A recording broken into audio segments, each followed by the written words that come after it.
Hello friends, সবাই তোমরা কেমন আছো? আশা করি তোমরা সবাই খুব ভালো আছো। আর আজকে মন ভালো রাখার জন্য আর বাচ্চাদেরও মনটা ভালো করার জন্য দারুণ একটা রেসিপি নিয়ে চলে এসেছি। আজকে তোমাদের সাথে দারুণ একটা কারি পাতা দিয়ে পাস্তা রেসিপি শেয়ার করতে চলেছি। আর তার জন্য সরু সরু পাস্তা নিয়ে নিয়েছি। আর পাস্তাটা বানানোর জন্য বেশ কিছুটা আলু নিয়েছি। আলুগুলো একদম ছোট্ট ছোট্ট করে ডুমো ডুমো করে কেটে নিতে হবে। আর এখানে আমি আমাদের গাছের বেশ কিছুটা কারি পাতা তুলে নিয়েছি। কারি পাতাগুলো খুব ভালো করে ধুয়ে পরিষ্কার করে নিয়েছি। আর কারি পাতাগুলো একটু কচি কচি দেখে নিতে হবে। আর নিয়ে নিয়েছি তার সাথে বেশ কিছুটা পেঁয়াজ কুচি। পেঁয়াজটাকে একটু বড় বড় করে কেটে নিতে হবে। আর নিয়ে নিয়েছি কাঁচা লঙ্কা। কাঁচা লঙ্কাটা অপশনাল, কেন বাচ্চারা খেলে অনেকে ঝাল খেতে পারে না, যার জন্য কাঁচা লঙ্কাটা না দিলেও চলে। এবার পাস্তাটা বানানোর আগে বেশ কিছুটা পরিমাণ কড়াতে জল দিয়ে দিলাম। 1 চামচের মতো ভিনিগার, 1 চামচ সাদা তেল দিয়ে জলটাকে খুব সুন্দর করে গুলিয়ে নিলাম। নিয়ে পরিমাণ মতো নুন দিয়ে দিলাম, মানে বেশি নয় কিন্তু পরিমাণ মতো, মানে একদম অল্প, যাতে পাস্তাটা খুব সুন্দরভাবে সিদ্ধ হয়। এরপর জলটা খুব সুন্দর করে গরম করে নিলাম। তারপর পাস্তাটাকে দিয়ে দিলাম। দিয়ে একটুখানি চামচের সাহায্যে এইভাবে নাড়িয়ে চাড়িয়ে বেশ কিছুক্ষণ ফুটতে দিয়ে দেবো, যাতে পাস্তাটা খুব সুন্দরভাবে সিদ্ধ হয়ে যায়। আমার এখানে দেখতে পাচ্ছ বন্ধুরা, পাস্তাটা কিন্তু প্রায় সিদ্ধ হয়ে এসছে। আর একটুখানি বাদে কিন্তু আমি পাস্তাটা নামিয়ে একটা চুবড়ির সাহায্যে জলটা ঝাড়াতে দিয়ে দেবো। দিয়ে ঠান্ডা জল দিয়ে আবারও ধুয়ে জলটাকে তারপর ঝাড়াতে দেবো। একটা কড়া বসিয়ে দিলাম, দিয়ে দিলাম পরিমাণ মতো একটু সাদা তেল, দিয়ে 2টো ডিম দিয়ে খুব সুন্দর করে ডিমটাকে একদম ঝুরঝুরে করে ভেজে নেব।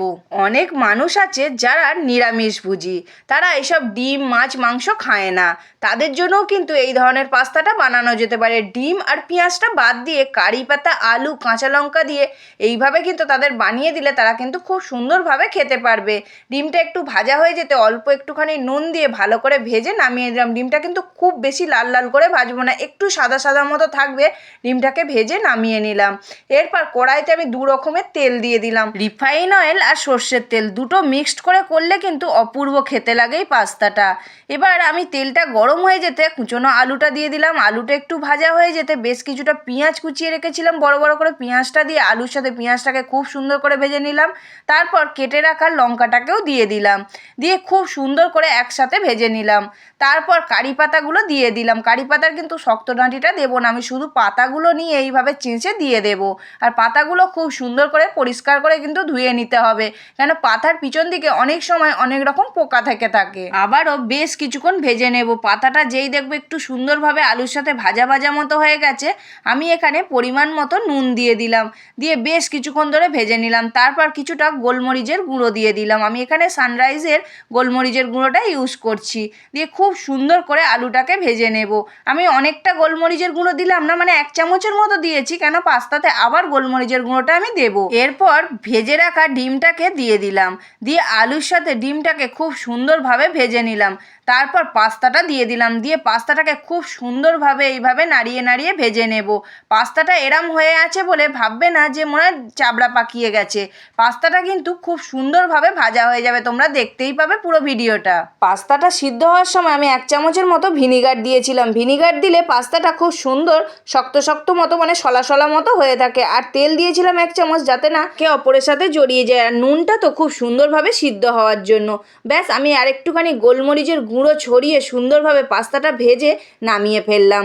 ব্যাস, তৈরি হয়ে গেল আমার কারি পাতা দিয়ে মুখরোচক একটা দারুণ রেসিপি। সেটি হচ্ছে পাস্তা রেসিপি। ব্যাস, টমেটো সস দিয়ে এইভাবে পরিবেশন করো আর চামচের সাহায্যে হপাহপ মুখে তুলে নাও।